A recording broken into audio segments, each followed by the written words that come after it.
appreciation and a 1-year supply of our liniment refreshing oil, courtesy from the Aris and Aramco Pharmaceuticals. Next to this is another flag of appreciation is gratefully presented to Brother Jonathan Yuyu Lamoren, Executive Member, General Conference, our guest speaker for generously sharing time, wisdom, and God-given insights during the Bovisdag Annual General Assembly, held on April 12, 2026 at Poblacion, Valencia, Bohol. Your inspiring message and faithful service strengthen our commitment to the theme, grounded in the Bible, focused on the mission, integrated for mission. Your contribution has truly enriched this gathering and encouraged us to pursue our mission with renewal faith, unity, and purpose. Given the 17th of April 2026, signed, yours truly, Brother Rami Amazan, Bovisdag President.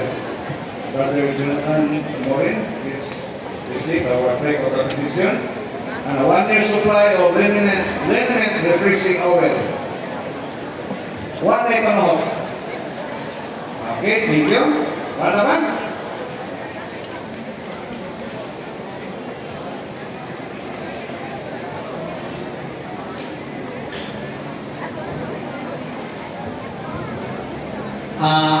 Ato mga persona atong gihangyo sa iway program sa pag-anhi, pag-witness sa Master Guide Visitor.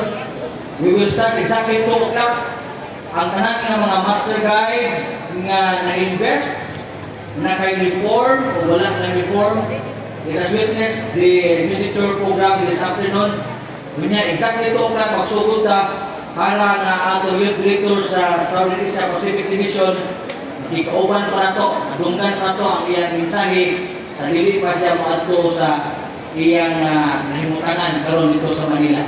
Ang hangyo ang mga kaigsuonan, tanan ng mga batanon, labi na yun ang mga invested master guide. Kaya kung nakita ang naanalan mga invested master guide na wala po naka-uniform, before nato kuhamon ang inyong mga insignia, we will join the investiture this afternoon. Daghang salamat, naginoon magapanalangin ko namin ka utuhon.